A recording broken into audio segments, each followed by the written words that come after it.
This is Just a Few Questions. Just a Few Questions from Chicago. This is part 2.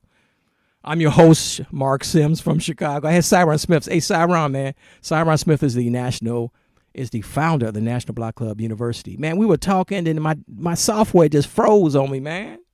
Hey, man, So you it's were like Nike. Don't I even know, worry about man. it. We Yeah, it just just do froze it. on me, man. I'm using this. I can tell you what it's a free. Well, don't worry. I ain't gonna name the product, but it's good.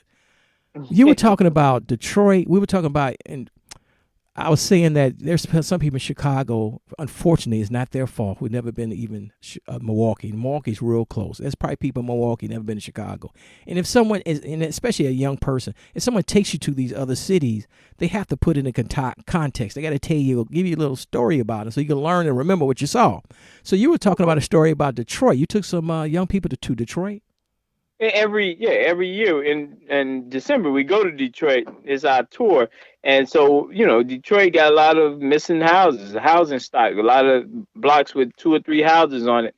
So this guy, he wasn't gonna stop for our young people. So I told him, I said, "Hey man, I got some money for you. Please just talk to my youngster here." So we was talking. I gave him put the little money in his pocket. That was my way of paying him for his interview.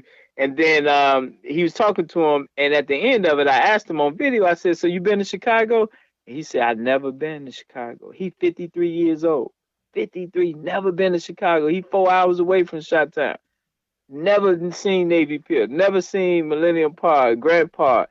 Never seen the Chicago Stadium. Like, I couldn't believe. And I told the kids back at the hotel, I said, "Y'all see that? Y'all are already more advanced from a travel perspective than this brother here." No, So that's how important it is, man. Syron Smith, you are the founder of the National Block Club University, and I hear your organization. I mean, what you say, and I hear other organizations who help young people in neighborhoods like Chicago and Detroit, Philadelphia, and so they understand the importance of exposure. If Yep. you have an affluent family or even a middle class family, I was fortunate for my children. We go on a trip every year. I mean, and sometimes we don't, we go to New York and just look around. We didn't have no money to do anything. I wasn't rich, but just Yeah. going there, walking around, taking the subway, it was fun. So all the free stuff. So let's talk about how much importance of getting our young people, all people. If you say, "I ain't got no money to go nowhere," there's people like Syron can help you. The importance of exposure, exposure, exposure. Yeah. And I would say the brief and pre-brief and post-brief matters, because just because you saw something don't mean you saw what you saw. People don't understand that. In the military, we talk about what we're going to do, we do it, then we get together right afterwards and talk about what we just did so we can confirm and affirm what just happened. So when you go to a different city, ideally you do some research so that way you got some context. Then you go there, you experience it. Hopefully some native can tell you what you're experiencing, and when they speak, they can only speak from their perspective. So that's important. What they say isn't king, isn't queen, is what they perceive. And then you got to talk amongst the people who was with you to make sure y'all saw what y'all thought y'all saw. Then you need someone who's been there before and who can tell you what it's like this season. Because if you see something in the winter, it's totally different in the summer. So you know what I mean? Like, when people tell me I've been here, I've been there. If you haven't been there all 4 seasons, you can't really speak in a 360 perspective, because you saw it in the summer, and so you got a summer perspective. It's just like when I was in Kenya, Africa. The key was we was there in the summer. Well, Kenya, Africa is different in the winter. So I can only speak from the time I was there. So anyway, travel exposure is important, but you also need the right coaching to tell you what you saw, to help you understand what you think you saw, and also to tell you what season that you saw it in and how it's different in other seasons. So, but I'm telling you, travel is the epitome in terms of changing behavior. And it's just so underrated in society, all walks of life, not just the black people. Yeah, well, the affluent, the middle class and affluent, they go across the country and all over the world. So you've been all on the other side of the planet Earth. I haven't had that pleasure yet.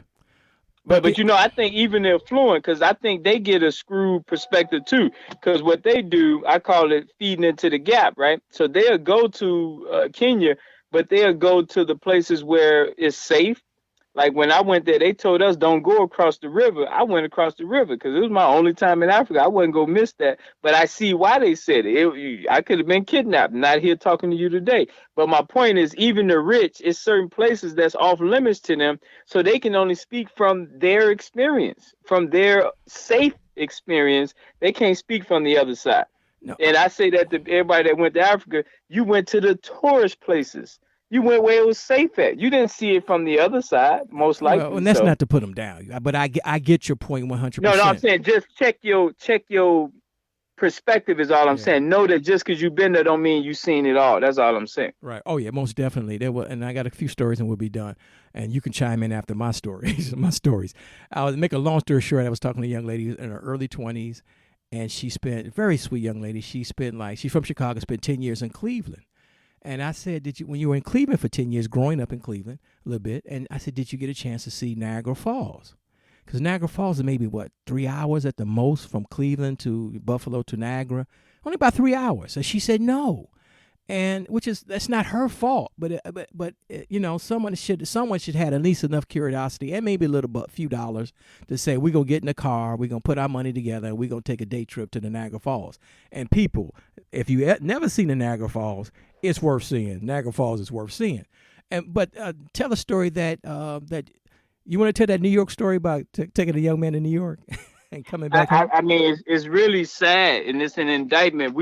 New York is our most expensive trip, 3K, 3,000. So we raise this money, take the trip, invest.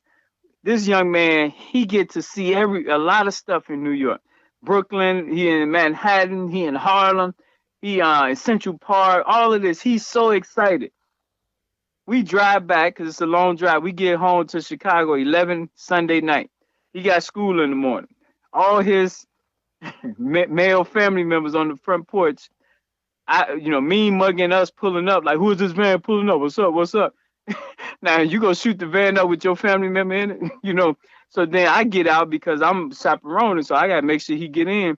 He excited to tell his story, and his mama come out there, get your butt up there. He trying to tell her how much fun he had. And I just put my head down in disgust because we just drove 11 hours and he can't even tell his story. So that was very disheartening, but it also made sure that I knew why it was important that he went.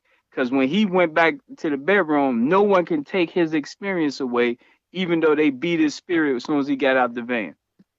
And then there's probably some haters out there who say we talking crazy. And I don't care if like you said, if you go to the Wisconsin Dells, I'm the kind of person, if you go to Wisconsin Dells, people go up there, have fun.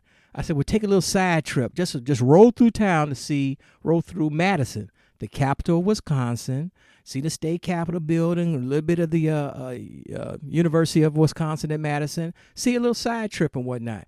And because it just broadens your perspective. There's nothing wrong with the old neighborhood per se. When I used to do public speaking in the public schools many years ago, I would tell people when you do travel, if you're fortunate enough to travel, people, you're going to come back to the old neighborhood and make it better, or you're going to move, which is fine. Either way, it's fine. And people will say, well, Mr. Sims, I ain't got no money to travel. I said, listen here, if you're a nice person, whether you're, at a certain age, you're a nice person, people will give you money. If they see you working toward a positive goal, you're a positive young person, people will give you money. The opportunities are there. Please believe me, they're there. Now, it's people right now as we speak who money is not a big deal to them. They will sow seeds in anything you're doing if they can be made aware that you're doing something. That's with anything. If you're positive, people will help you. You got a negative attitude, and sometimes your negative attitude is not your fault. The negative attitude is because you're around everybody else who's negative for good reason. Wait, now let's be clear. Your negative attitude is your fault. That's the one thing you can control is your attitude. Now, if you need the right amount of coaching, that can help you, but your attitude is all you. But we understand why you might be jacked up, but it's all you. You control your attitude all day, Mark. No, it's very important. So let's wrap up. Tell people about your organization and how they go find you, Syron Smith. Well, you already know, Mark. Syron Smith, founder, National Block Club University. Phone number 312-405-8844. Again, 312-405-8844. The bottom line is this. in urban America, we have a lot of hopeless young people out there. We have to engage them. We have to find out what they aspire to do. Carpentry, bricklaying, nursing, teaching, entertainment. We got to link them with the retirees in each of them fields in their zip code. Then we got to get them traveling. That's it. That's what we do. Syron Smith, I cannot thank you enough, man. I really cannot thank you enough. All right, Mark, I look forward to seeing you when I get back up there, man, all right?